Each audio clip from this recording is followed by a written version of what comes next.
Additional chief secretary Anurag ꯕꯥꯖꯄꯥꯏꯅ ꯐꯣꯡꯗꯣꯔꯛꯄꯗ ꯑꯩꯈꯣꯏꯒꯤ ꯌꯥꯝꯂꯕ poppy ꯄꯥꯝꯕꯤꯁꯤꯡ ꯌꯥꯟꯊꯠꯄꯁꯨ ꯉꯝꯈ꯭ꯔꯦ ꯍꯥꯏꯕ ꯋꯥꯐꯝ ꯊꯝꯕꯒ ꯂꯣꯏꯅꯅ ꯑꯩꯈꯣꯏꯒꯤ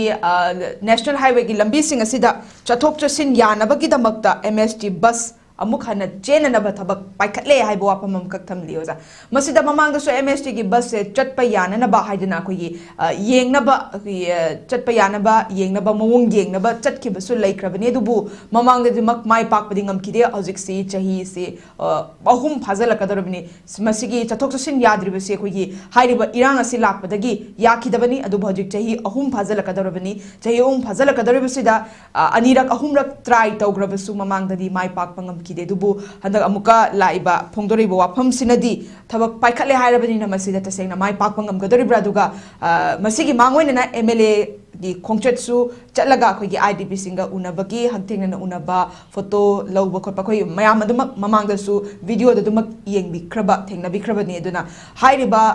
ꯃꯊꯪ ꯁ꯭ꯇꯦꯞ ꯁꯨꯝ ꯂꯥꯛꯆꯔꯛꯄ ꯃꯇꯝꯗ ꯑꯩꯈꯣꯏꯒꯤ IDPꯁꯤꯡꯒꯤ ꯃꯁꯥ ꯃꯁꯥꯒꯤ ꯃꯌꯨꯝꯗꯁꯨ ꯍꯟꯖꯤꯜꯍꯟꯕ ꯈꯔꯗꯤ ꯌꯥꯎꯈ꯭ꯔꯦ ꯍꯥꯏꯔꯕꯅꯤꯅ ꯍꯥꯏꯔꯤꯕ ꯅꯦꯁꯅꯦꯜ ꯍꯥꯏꯋꯦꯒꯤ ꯂꯝꯕꯤ ꯆꯠꯊꯣꯛ ꯆꯠꯁꯤꯟꯁꯤ ꯌꯥꯔꯛꯀꯗ꯭ꯔꯥ ꯍꯥꯏꯕꯁꯦ ꯑꯣꯖꯥ ꯀꯃꯥꯏꯅ ꯊꯝꯕꯤꯅꯤꯡꯉꯤ ꯑꯣꯖꯥꯒꯤ ꯋꯥꯈꯜꯂꯣꯟꯗ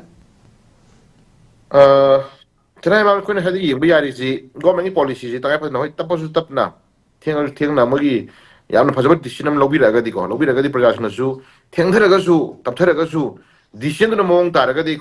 government boo, appreciation Pirakan Head Prajamianaco. Tengdana Loba, Dishin among Tatragadi, Prajanamadu, appreciation Pirak Monday Kambatako. In Hiding point among the highways, Pasita Bible, Equi, Challenging Kragan Hansan Biarebo. Challenging Hadi issue that Sahi Aniga Tatari Nipan Henzelaba, Sahi Omapung Paraka Lands did that. Has it quite a core issue, Harisi? Core issue, Harisi. Has it cookie Gedumba, Tugi, Chin cookie narco terrorism, and drug mafia, another Ganaduki supporting Toriba, Mogi Prantel Wing Hitarigo, Mogi, Ladybug, KLO, KSO, cookie in P, ITLF, Kotu, Nundu, Panala, Panala, J, Mona, Yamana, Kom Hanari Ganoteva. Has it cannot do that? Pare lambi sa halage ko lambi sa halage free movement halage ko adagi IDP sum sama sama handan bi halazi ko somna gum si pare no more illegal immigrant habo hito haranu yum machine thira kanu illegal immigrant ku thara kanu atra era si ton khonara kanu ga aina ga mayam hayar ta ko yadri ko yagadol ko sunni ko hanjani ngi ko e ko na hanjani ko shanzi issue that manipura si kundari IDP takan masu mathau tai free movement ohen masu mathau tai but adugi manung du da drug mafia kangbu narco terrorist kangbu dena mana asi illegal immigrant mayam jen khaduk mathau tari natro adugi potu government ko explanation bi unjangi ba ko hajik lambi chatpa ya halani ga na ngasi ngasai haide bo khomje si hena arumba ko maitegi da motai hena kana ka to phagado kon hena arumba natragana masina issue loi ha ba koi akoi kasu maduna financial solution te ba chatpa ya hangi ya lo tu sahi kudra suma salalo ya su Pambu Shukaide, Lakshani my consequence, my Lakshani. Go. Pam Bibi leaders in Manipuri Manunda, community Amana, Kataris Honoria Hadna, National Highways in Tinjila Matamda, Linga, Tumina Sahi Manga, Yang Hadagadi, gone. Adu Kanaki is no, Kanaki Mamai Kubuno, not Kana Namadu, Adu the highway da Gundata or narco terrorist or drug mafia, Adu support the Ribadumba, look Reduna. Government ni mana ngam berapa? Kau question ngambil lagi buku. Kau suka itu? Haju khang lah na. Sahi khang dore. Kau. Laying bana laying sanggi maya amat Delhi the flight kiaji flight beragi. Selak sare Manipura juga. Cakling ngamna bonari. Kau. Adugi cookie khangan dana kau ngamna sanari. Kau. Power cakli tauri. Kau kalau ngamba. Ngamna bonari kena tum. Tahu tu issue that. Praja sentiment kau ino praja ngasi. Sahi ani ke tangkai hena. Sahi maya farak wauda. Free movement handa bai je masih kana ma thongno masih government ki mamai da boy masana madu chokri da phammi badu masih secretary ko gera ko chief secretary ko gera additional chief secretary ko gera whatever governor ko gera whatever prime minister ko gera whatever home minister ko gera oining ko isuno moy nena ta na phamma chokri da phamma mathun no ma nungai na phammi badu gumba sai abong ma chokri phammi ka mu singdo o sai oi mauchen seng da ba ko loktu no yaw ba kam khra di ko Maite singin ngai re lak na re khara ga hen lak na ye khan ma kang u de no ma su yai ko adu aseng ba achum tawi khan ba officials khara di ꯀꯔꯝꯕ ꯅꯨꯃꯤꯠꯇ free movement ꯌꯥꯍꯟꯒꯗꯒꯦ ꯑꯃꯨꯛꯇꯪ ꯆꯠꯍꯟꯒꯦ ꯀꯥꯏ ꯈꯟꯕ ꯀꯥꯡꯕꯨꯗꯤ ꯐꯝꯅ ꯌꯥꯔꯝꯃꯣꯏꯕ ꯁꯅꯥ ꯍꯦꯃꯟꯀꯣ ꯐꯝꯕꯅ ꯌꯥꯔꯝꯃꯣꯏ ꯆꯧꯀ꯭ꯔꯤꯗꯒ ꯑꯩꯈꯣꯏꯅ ꯍꯥꯏꯅꯤꯡꯉꯤꯁꯤꯀꯣ ꯑꯗꯨ ꯍꯧꯖꯤꯛ ꯏꯁꯨ ꯗꯦꯠ ꯂꯝꯕꯤ ꯆꯠꯄ ꯌꯥꯍꯟꯅꯕ ꯃꯅꯤꯄꯨꯔ ꯁ꯭ꯇꯦꯠ ꯇ꯭ꯔꯥꯟꯁꯄꯣꯔꯠ ꯃꯅꯤꯄꯨꯔꯒꯤ ꯁ꯭ꯇꯦꯠ ꯇ꯭ꯔꯥꯟꯁꯄꯣꯔꯠ ꯊꯥꯕ ꯍꯧꯅꯅꯕꯒꯤꯗꯃꯛꯇ ꯑꯩꯈꯣꯏ ꯄꯥꯏꯈꯠꯄ ꯍꯧꯔꯅꯤ ꯍꯥꯏꯔꯀꯥꯟꯗ ꯃꯗꯨꯗꯩꯗ ꯄ꯭ꯔꯖꯥꯅ ꯍꯔꯥꯎꯒꯗ꯭ꯔꯕ ꯀꯣ प्रधान हराउगद्रब मणिपुरी स्टेट ट्रांसपोर्ट थाबदु तोखो अखोइबु ngak सेलो थारखिबा सेंट्रल सिक्योरिटी फोर्सना मणिपुर स्टेट ट्रांसपोर्ट थाबदा मणिपुर हाइबो वही तो मुथल चलु हाइगिबदो अदुगी ngasiगी एडिशनल चीफ सेक्रेटरी वगैरह चीफ सेक्रेटरी ममाई दम त इकाइबा खमर खंदो यिंगबि हाइनिंग मा लाएबको अदुगुमा फागनु हागिबा मिसिंगदो करी एक्शन लखलगेबा फाराबदा पुल्लबरा को कईदो बिरगे हबो हंगबा लाइएबको नैबिरो ओट केन नैगिरा मा पाम तोगिरा सुनु सनाय माम अदुग साइ हंगबिबदा करे हाइनी पोपी थाब को जुं याव माले थाजि हंगबिगिबदो को सुमरि सुदनि बुवानी सिदिदा करे हाइनी नेक्स्ट क्वेश्चन लाखिजदो इरा सुंदर मे यारबरा सनाय माम अदुम समदबिबे यानी ओजा हाइदि अनुराग बाजपाइन अदुम स्पीच टू द फोंगदोपदा याव ओइदोइनेबा अदु तारगदि सिदिदा हाइरि ममांग सहिदा लम हेक्टर निको खाई से लम हेक्टर लिसिंग तरा तरेट थारम पोपी बांगन की गाइजे लम हेक्टर दा हगला निको इंडिया की होम मिनिस्टर ना इंडिया की लाइमाई 0.01% ट्रक मरी नबा सिंगल 1% मको ने हेलो 0.01% ताहलो हागी बदो मणिपुर की लाइमाई दा अनुराग बाजपाई ना हाई सी लम हेक्टर लिसिंग तरा तरेट थारम पोपी पाबी मांगन गरे ना हायबको मसी दिल्ली की लेबिरी बदुगुंबा होम मिनिस्टर हौरगान दिल्ली की लेबिरी बदुगुंबा अखंग हाई मैम दुना मसी ड्रग नते लोबी दोरीबरा नतगना मसी करी लम हेक्टर लिसिंग तरा ते थरम पोपी दो कनाना थाबनोबा रिसो थोबनी बा थरम मोइदा सनायमा मोइ सुसाम पुल रिसो थोबा नतगना खोगी ड्रग यूजर हाय तारे को ड्रग सिन बनी पा मना एकोई मोइ खरा मानरगा लम हेक्टर लिसिंग तरा तरे से मोइ खरा मानरगा drug user Kharga रिसो driver Kharga ऐ हाजे मोइबु हंथन इमो वाना सनसे देखो ऐ हाजेदी हाइदी नोमगी ड्रग सिन नब होना मतमदा मियाम दगी सेन मुल्लाबा लुट तौराबा त्रगना अंगम अफंग पोसे योन कोतना मागी दगा लेबर रिक्वायरमेंट फंग होना बदा ngauri बकंगुसनुना लम हेक्टर लिसिंग तरा तरे थारम पोपी पांबी याथा खरेगा बोइसे हंदक सही किसु रिपोर्ट पुथोलगनी हाइदी को हंदक सही किसि ngara na da खंग मतमदा लो हेक्टर को लो Hector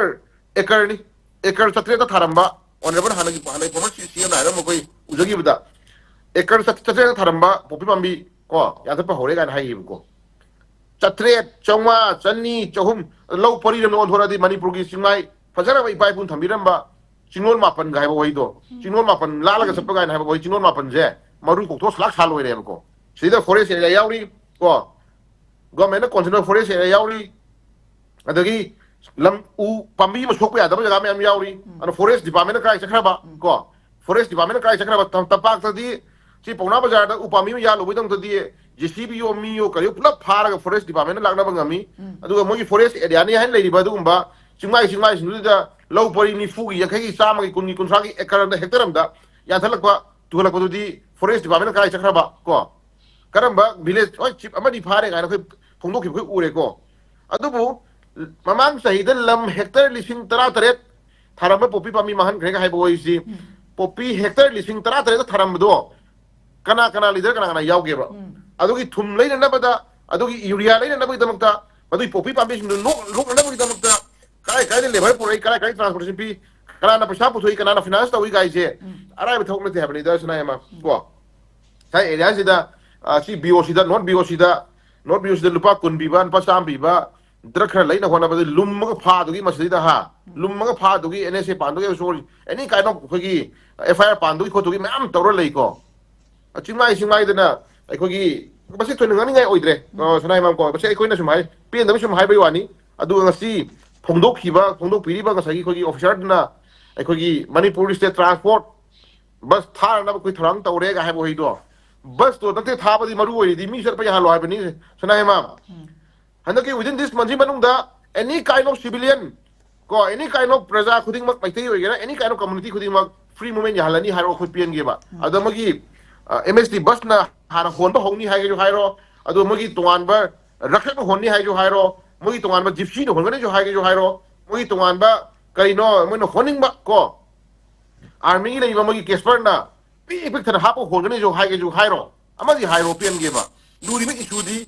mi gi value da gi gari Manipur state transport ne lusala ko moi haisna bus Manipur state transport tha ba yaradi bus to tha ba yaradi mi tong jerani ha bane moi hairi jintro adi moi di mi tongi to bus to chapa yaradi adum yare haiduri braba ko question level khar lai ba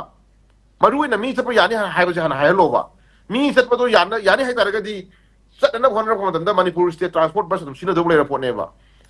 ado Manipur state transport bus to tha ba do nuai ti har na mi salan gani army casper do oiro sipai gypsy do oiro any kind of gari ma to purga na production tar puni ga hai open ge ba ko haju pubi ai moi na ko pubi ai ba di se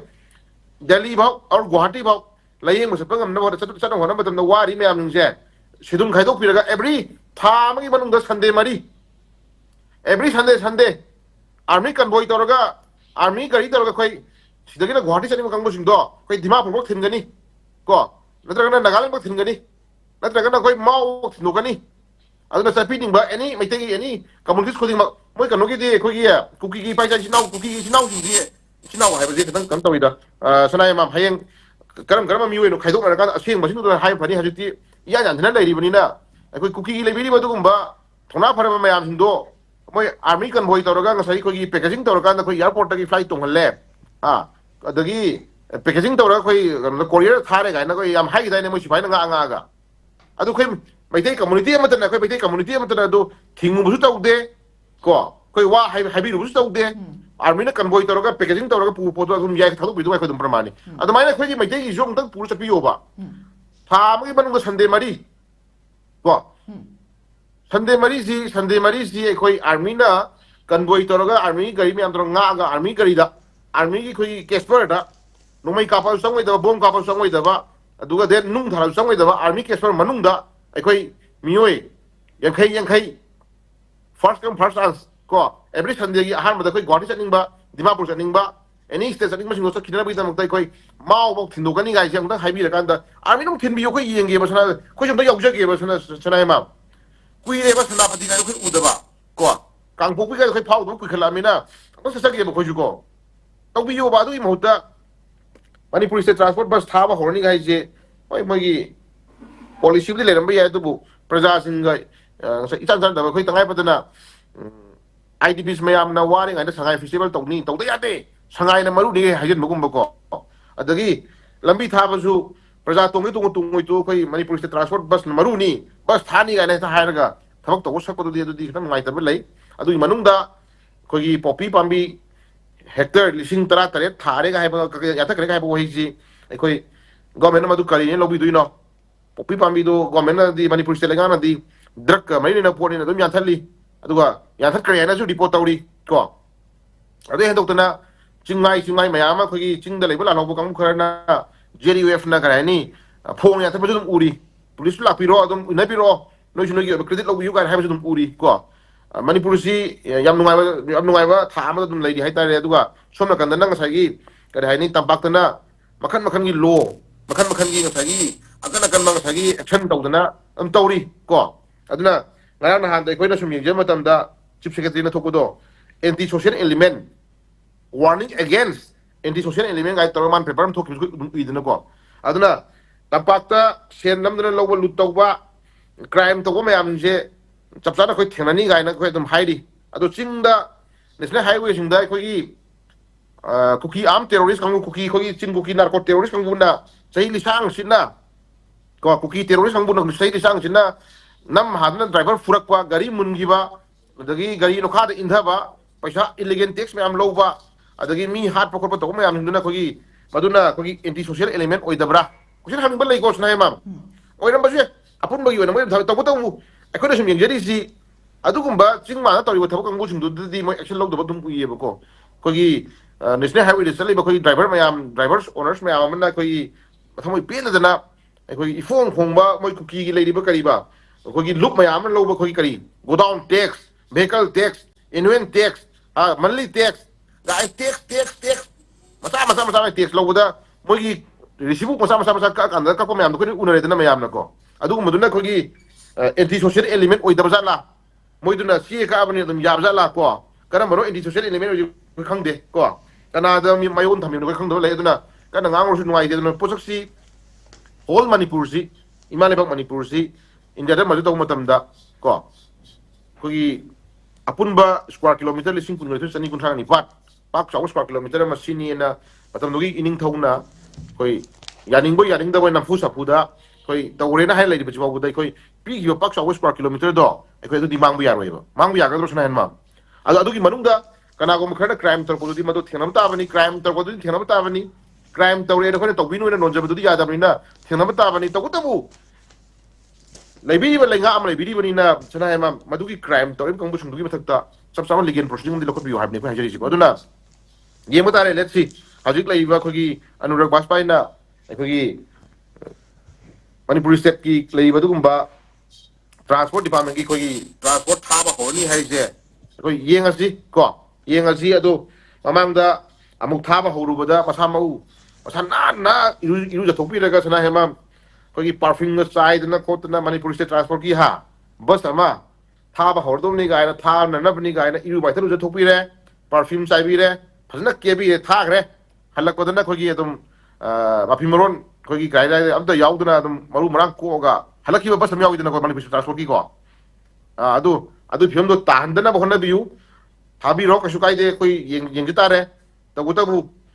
lainari ba structure zi ta singna bus tharani including mi se pa jan gani ya halani ga ha ba hai ni ba lai bai tare ko aduna sum hai ni ba ni leadership gi ba moi na ngang ko moi na hai ko di matung ina ai civilian ko di hingjari mi na snai mang ko ai hingjari ni ji idps mayama mai da hanjalega ta reporting do hanjalega ta rising do hanjalalani security nga kani magi hingan ba kai no magi no magi day to day life da magi hinjana ba no kusi tawni gai je chaw na ha pa hai moi tar ga di government is good government is be re government lai ku wani nga lai tre no mai ka pa roi ko kem kani wani nga lai tre kai na ha ga do potu sana ma ma se hongjel laga lai re na ha ra ba bu da kai do ra ka da ge na tra kana mo sa gi kai shuru sa ga da ge na no pom ka mo yaw hona re da na permane ko ai government lai ba structure government ni thami bo kholon government lai ba no se ketang ai koi na प्रजा की दमक तक सगी थमोय pen याबा प्रजा में थाजब याबा प्रजा संगी ओबो खलोन पेनजब याबा दुगुम्बा सम speech नजगना सम सगी खोगी session गुम दिखा सम पिहन तरिंग लइ दुय पाम दुनी को सनाम खाय जरि जदुना कशु गनि गा ओइदे मणिपुर दा पोपी पाम्बी पोपी ममांग सही गदा लम हेक्टर लिसिंग तरा तरे थारे आई जे एखोय सिना कथत की बकंगु खदुय वानी कथा उदो जुम याम रमगनी को अदुना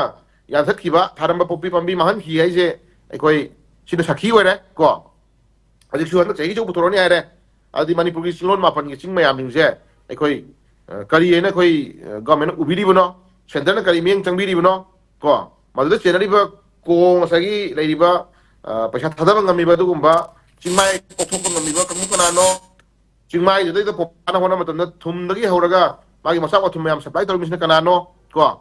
karam mi adagi den adai area de nang sai khogi dc lai trabra adai area na forest department ki officers lai trabra ko akoi ujaba tam na di state ki account da state ki budget da any kind of project la ko matam da se kangpopi district ki lai ba dc ki makha da na kangpopi district ki makha da koi dfo forest ki dfo hai tare ko lai ba officers ki over report ki matungina matam ki oina dum budget satli hai tare ko budget satli adu tawriga adigi adu pi grega da pi mayam satli adu mo mayam no kamai to uno koi ko adum confused lai masi sura ma kwai ding no ko ma hai wa na ko ta ta sum hai re ko polian hokki ki masa ki sahina ni funipan masa no pi sahina ni futaru ko papa masa sahi ani ga khena badu oi legality da magi poino ko sahin lai documentation di lai ramani mayam sum na ba mayam na hairi juri bori wani ko aduna papa masa sahi ani khena ba ju ko ngak tra na ta re pramani ko mapa masa sahi ani ga khena ye ga hai mayam jin nok thu ko ha nok thu ga papa masa sahi ani ga khena ye pai ga na hai na play ramani ba ko je aduna manipur ki singmai da popi pambi hectare oigera acre oigera lising tara tare thagera lising kun thagera nifu thagera thaning ma thabada go mena mado ya thar khre report puthol lore atra adu tharamba village trip manga mapuju chupai phadok pire adu chenaramba mla khara adu chenaramba finance khara adu chenaramba thabak tongminaramba thigada khara adu tharamba tongminaramba da khai ko nitro loramba mi khara sahi manga ki khoi phadok pire ga ise tak to honing ha bani da sanai mam ko aduna ꯑꯩꯈꯣꯏꯒꯤ respected member ꯍꯥꯏꯇꯥꯔꯦ ꯑꯅꯨꯔꯥꯒ ꯕꯥꯖꯄꯥꯏꯅ ꯉꯥꯡꯕꯤꯔꯤꯕ ꯋꯥꯐꯝꯗꯨ ꯑꯩꯈꯣꯏ ꯉꯥꯡꯕꯨꯗꯤ ꯉꯥꯡꯕꯤꯔꯦ ꯑꯗꯣ ꯊꯥꯔꯝꯃꯤꯕ ꯌꯥꯟꯊꯠꯄꯗꯨꯁꯨ ꯌꯥꯝ ꯐꯔꯦ ꯑꯗꯣ ꯌꯥꯟꯊꯠꯂꯤꯕ ꯄꯣꯠꯇꯨꯒꯤ ꯑꯣꯏꯕ report ꯂꯩꯐꯝ ꯊꯣꯛꯏꯀꯣ ꯔꯤꯄꯣꯔꯠꯁꯤ ꯌꯥꯟꯊꯠꯂꯝꯃꯤꯁꯤꯡꯁꯤ ꯊꯥꯔꯝꯃꯤꯁꯤꯡꯁꯤ ꯃꯁꯥꯅ ꯍꯧꯔꯝꯕꯅꯤ ꯅꯠꯇ꯭ꯔꯒꯅ ꯀꯅꯥꯒꯨꯝꯕ ꯈꯔ ꯊꯥꯔꯝꯕꯅꯤ ꯅꯠꯇ꯭ꯔꯒꯅ ꯉꯁꯥꯏꯒꯤ ꯑꯗꯨ ꯊꯥꯕꯗ ꯆꯦꯟꯅꯔꯝꯕ ꯑꯩꯈꯣꯏ ꯃꯤꯑꯣꯏ 5 ꯇꯔꯥꯗꯤ ꯐꯥꯔꯦ ꯑꯗꯨ ꯑꯦꯛꯁꯟ ꯂꯧꯔꯦ ꯒꯥꯏꯅ ꯑꯗꯨ ꯈꯔꯗꯤ ꯇꯧꯍꯟꯅꯤꯡꯕ ꯂꯩꯌꯦꯕ ꯗꯤꯇꯦꯜꯁ ꯃꯌꯥꯝ ꯑꯗꯨꯅ ꯁꯅꯥꯌꯥꯝ ꯏꯟꯗꯤꯌꯥꯒꯤ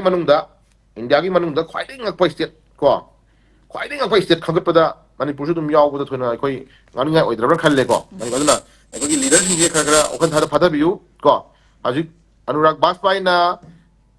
ꯆꯍꯤ ꯃꯃꯥꯡ ꯆꯍꯤꯗ ꯂꯝ ꯍꯦꯛꯇꯔ 13,000 ꯄꯣꯄꯤ ꯊꯥꯔꯝꯕ ꯃꯥꯡꯍꯟꯈ꯭ꯔꯦ ꯍꯥꯏꯕꯁꯦ ꯑꯩꯈꯣꯏꯒꯤ ꯂꯩꯕꯤꯔꯤꯕ ꯑꯦꯝ.ꯑꯦꯜ.ꯑꯦꯁꯤꯡꯅ ꯀꯣ ꯑꯦꯝ.ꯑꯦꯜ.ꯑꯦꯁꯤꯡꯒꯤ ꯑꯣꯏꯕ ꯗꯤꯁꯤꯖꯟ ꯀꯩ ꯂꯧꯕꯤꯗꯣꯔꯤ ꯑꯦꯝ.ꯑꯦꯜ.ꯑꯦ ꯍꯥꯏꯁꯤ ꯇꯣꯂꯣꯞ ꯆꯥꯔꯒ ꯂꯝꯕꯤ ꯀꯣꯏꯂꯥ ꯈꯔ ꯊꯥꯔꯒ ꯑꯗꯒꯤ ꯀꯤꯂꯣꯃꯤꯇꯔ ꯈꯔ ꯁꯥꯔꯒ ꯇꯣꯏꯂꯦꯠ ꯈꯔ ꯁꯥꯔꯒ ꯃꯤꯌꯥꯝꯒꯤ ꯂꯤꯗꯔ ꯑꯣꯏꯌꯣꯅ ꯑꯩꯈꯣꯏ ꯊꯥꯒꯤꯗꯨ ꯅꯠꯇꯦꯗꯅꯀꯣ ꯀꯣ ꯍꯥꯏꯗꯤ ꯃꯤꯌꯥꯝꯒꯤ ꯁꯤꯒꯨꯝꯕ ꯂꯩꯕꯥꯛ ꯊꯨꯒꯥꯏꯅꯕ ꯃꯤꯌꯥꯝꯒꯤ ꯑꯣꯏꯕ ꯌꯦꯛꯅꯕ ꯃꯤꯌꯥꯝꯒꯤ ꯌꯦꯛꯅꯕ ꯊꯕꯛ ꯇꯧꯕ ꯁꯤꯒꯨꯝꯕ ꯂꯣꯟ ꯌꯥꯗꯕ ꯊꯕꯛ ꯇꯧꯕꯁꯤꯡꯁꯦ ꯃꯁꯤ ꯂꯣ ꯁꯦꯝꯃꯒ ꯀꯣ ꯀꯔꯤ ꯑꯦꯛꯁꯟ ꯂꯧꯕ ꯌꯥꯕꯅꯣ ꯀꯩꯗꯧꯕ ꯌꯥꯕꯅꯣ ꯑꯗꯨ ꯁꯦꯝꯕꯤꯔꯨꯁꯨ ꯊꯥꯈꯤꯕꯅꯦꯕꯀꯣ ꯀꯅꯥꯒꯨꯝꯕ ꯈꯔꯗꯤ ꯑꯦꯝ.ꯑꯦꯜ.ꯑꯦ ꯈꯔꯗꯤ ꯂꯣꯏꯅ ꯍꯩꯖꯔꯣꯏꯀꯣ ꯂꯣꯏꯅ ꯍꯩꯖꯔꯣꯏ ꯑꯦꯝ.ꯑꯦꯜ.ꯑꯦ ꯈꯔꯗꯤ ꯉꯁꯥꯏꯒꯤ ꯊꯤꯀꯥ ꯇꯧꯕꯩ ꯍꯩꯅꯔꯛꯄꯤ ꯅꯠꯇ꯭ꯔꯒꯅ ꯃꯥꯒꯤ ꯃꯁꯥꯒꯤ ꯄꯥꯔꯁꯣꯅꯦꯜ ꯃꯥꯒꯤ ꯍꯩꯅꯖꯔꯛꯄ ꯂꯥꯏꯐꯇꯣ ꯑꯗꯨꯒꯤꯗ ꯑꯗꯨꯝ ꯂꯨꯞꯄꯒ ꯍꯥꯏꯇꯥꯔꯦꯅꯦ ꯄ꯭ꯔꯃꯥꯅꯤ ꯑꯗꯨꯝ ꯀꯩꯒꯨꯝꯕ ꯈꯔ ꯑꯗꯨꯝ ꯈꯔ ꯂꯟ ꯊꯨꯝ ꯇꯥꯟꯁꯤꯜꯂ ꯂꯣꯏꯔꯦ ꯏꯆꯥ ꯏꯁꯨ ꯈꯔ ꯀꯥꯟꯅꯅꯕ ꯁꯦꯝꯃ ꯂꯣꯏꯔꯦ ꯂꯩꯕꯥꯛ ꯃꯥꯡꯉꯦ ꯃꯥꯡꯉꯣꯏꯇꯣ ꯃꯤ ꯁꯤꯁꯨ ꯗ꯭ꯔꯒ ꯆꯥꯒꯦ ꯆꯥꯎ ꯇꯣꯛꯁꯅꯨ ꯀꯥꯏꯅ ꯈꯜꯂꯒ ꯉꯁꯥꯏꯒꯤ ꯑꯗꯨꯝ ꯈꯟꯗꯣꯛꯄ ꯃꯤꯁꯨ ꯑꯗꯨꯝ ꯌꯥꯎꯋꯦ ꯍꯥꯏꯖꯔꯤꯕꯀꯣ ꯑꯗꯨꯅ ꯃꯤ ꯃꯥꯡꯅꯕ ꯁꯤꯜꯂꯒ ꯀꯣ ꯃꯤ ꯃꯥꯡꯅꯕ ꯁꯤꯜꯂꯒ ꯏꯁꯥ ꯃꯥꯡꯉꯦ ꯍꯥꯏꯕꯁꯤꯃꯁꯨ ꯑꯩꯈꯣꯏ ꯀꯥꯎꯗꯕ ꯐꯩ ꯑꯗꯨꯅ ꯃꯤꯒꯤ ꯃꯆꯥ ꯃꯥꯡꯈꯤꯅꯣꯅ ꯈꯜꯂꯒ ꯂꯩꯔꯤꯕ ꯂꯤꯗꯔꯁꯤꯡꯒꯤ ꯃꯆꯥ ꯃꯁꯨ ꯑꯣꯟꯁꯤꯜꯂꯒ ꯑꯗꯨꯝ ꯁꯣꯛꯄ ꯁꯨꯝ ꯂꯩꯗꯅ ꯁꯅꯥꯌꯥꯝ ꯀꯣ ꯑꯗꯨꯅ ꯏꯁꯣꯔꯁꯤ ꯂꯩꯇꯕꯗꯤ ꯂꯩꯕꯅꯤ ꯃꯅꯤꯄꯨꯔꯗ ꯂꯩꯔꯤꯕ ꯐꯤꯕꯝꯁꯦ ꯑꯩꯈꯣꯏ ꯃꯑꯣꯡ ꯇꯥꯗ꯭ꯔꯦ ꯈꯤꯇꯪ ꯃꯤꯅ ꯆꯦꯆꯦꯠ ꯎꯏꯁꯟꯅꯔꯒ ꯑꯩꯈꯣꯏ ꯍꯣꯠꯅꯃꯤꯟꯅꯕ ꯑꯃ ꯆꯪꯉꯤ ꯏꯁꯨ ꯗꯦꯠ ꯃꯅꯤꯄꯨꯔꯗ ꯏꯟꯐ꯭ꯂꯛꯁ ꯇꯧꯔꯤꯕ ꯏꯂꯤꯒꯦꯜ ꯏꯃꯤꯒ꯭ꯔꯦꯟ ꯃꯌꯥꯝ ꯃꯅꯤꯄꯨꯔ ꯊꯨꯒꯥꯏꯅꯕ ꯍꯣꯠꯅꯔꯤꯕ ꯃꯅꯤꯄꯨꯔ ꯃꯥꯅ ꯍꯣꯠꯅꯔꯤꯕ ꯃꯅꯤꯄꯨꯔꯗ ꯉꯁꯤ ꯃꯔꯨꯑꯣꯏꯅ ꯐꯣꯡꯅ ꯃꯅꯤꯄꯨꯔ ꯊꯨꯒꯥꯏꯅꯕ ꯍꯣꯠꯅꯔꯤꯕ ꯑꯗꯨꯒꯨꯝꯕ ꯀꯨꯀꯤꯒꯤ ꯑꯦꯝ.ꯑꯦꯜ.ꯑꯦ ꯇꯔꯥꯁꯤꯒꯤ ꯃꯅꯨꯡꯗ ꯀꯅꯥꯅꯣ ꯍꯨꯏꯁꯤ ꯃꯣꯏꯁꯦ ꯀꯅꯥꯅꯣ ꯍꯥꯏꯁꯦ ꯑꯩꯈꯣꯏ ꯂꯣꯏꯅ ꯈꯪꯅꯔꯛꯄ ꯉꯥꯛꯇꯅꯤ ꯑꯗꯨ ꯇꯥꯔꯒꯗꯤ ꯃꯣꯏꯒꯤ ꯃꯊꯛꯇ ꯀꯩꯗꯧꯕ ꯌꯥꯕ ꯂꯩ ꯃꯣꯏꯒꯤ ꯃꯊꯛꯇ ꯄꯥꯔꯥ ꯇꯝꯕꯤꯕ ꯌꯥꯕ ꯂꯩꯕ ꯀꯩ ꯂꯣꯒꯤ ꯑꯣꯏꯕ ꯀꯩ ꯂꯩꯒꯦ ꯒꯥꯏꯁꯦ ꯑꯩꯈꯣꯏ ꯈꯟꯕ ꯃꯇꯝ ꯑꯣꯏꯔꯦ ꯃꯐꯝꯗꯣ ꯁꯨꯃꯥꯏꯅ ꯊꯝꯖꯒꯦ ꯑꯗꯨꯅ ꯑꯩꯈꯣꯏ ꯑꯅꯨꯔꯥꯒ ꯕꯥꯖꯄꯥꯏꯅ ꯐꯣꯡꯗꯣꯛꯄꯤꯔꯤꯕ ꯑꯩꯈꯣꯏ ꯔꯦꯁꯄꯦꯛꯇꯦꯠ ꯃꯦꯝꯕꯔꯁꯤꯡꯅ ꯐꯣꯡꯗꯣꯛꯄꯤꯔꯤꯕ ꯃꯐꯝꯗꯣ ꯑꯩꯈꯣꯏ ꯇ꯭ꯔꯥꯟꯁꯄꯣꯔꯠ ꯗꯤꯄꯥꯔꯠꯃꯦꯟꯒꯤ ꯂꯩꯔꯤꯕ ꯑꯩꯈꯣꯏꯒꯤ ꯇ꯭ꯔꯥꯟꯁꯄꯣꯔꯠ ꯒꯥꯔꯤꯁꯤꯡꯗꯨ ꯊꯥꯅꯕ ꯍꯣꯠꯅꯕꯤꯕꯗ ꯑꯩꯈꯣꯏ प्रजासिंसु फ्री में एनबी याबदु पिबियु थाजबदु पिबियु येंगासी सनायमाम बस तु अमुक फजना लोसिनबिरगा अमुक इज्जत मांगन बिरकद्रा को इज्जत मांगन बिरकद्रा को येंगतारे हजि इज्जत मांगन दरबदि होनबियु को इज्जत मांगन दरबदि होनबियु हजि बाव स्टिल कुकी सिंगी ओइबा मगी मचत मगी अपाम ngasi बावबदा लेंगाकना याना याना पंगांग ngangbay wani tin that hजि बावबदा tin hजि कोइन फमिन रसि बावबदा ngasi पेपर दे यावरिसे ngarang MLA खेमताना जंगु पोतु बावदा मदो यानिंगदे को लमदम लमबनी गायना ngasi फोन हाइरैबा मदो अखोय खंगलमदे गायना फोंगैसे इन अदर सेंस ताकपदी मोय खरा हजि बावदा स्टिल इरांग पामी इरांग लोसिंद्री को मोय चपचांग थेनगने हाबै मोगी ओय फ्रीडम अमा ले हाबो हमजे हजि बा फोंदु हाइतारे सनाय माम को अदुना लैरिबो पोसे अखोय गवर्नमेंट याना ताप तौनब होनबा कुकी अपाम होनब ओइना होनबा को अखोयबुना सुन का एरिया सिदा खांगो मैतै खांगोना अखोगी सुम थमै फिमदुदी अखोय मिबगी लिमिट हाइम लै को लिमिट हाइम लै how many days how many years how many months को नुमित क्या अखोय खांगदोइनो सही क्या अखोय खांगदोइनो सही तरा खांगोरसु सही तरा खांगोरसु गवर्नमेंट हाइबिरो को गवर्नमेंट केयर हाइबिरो मैतै नोइसे सही तरा खांगो सही कुन खांगो अखोय ngam honani haibiro khoi pelage bako ada prajasna yarakada yaro haibadudi prajasna dismay lakshane bako amadi haibiro ba aduga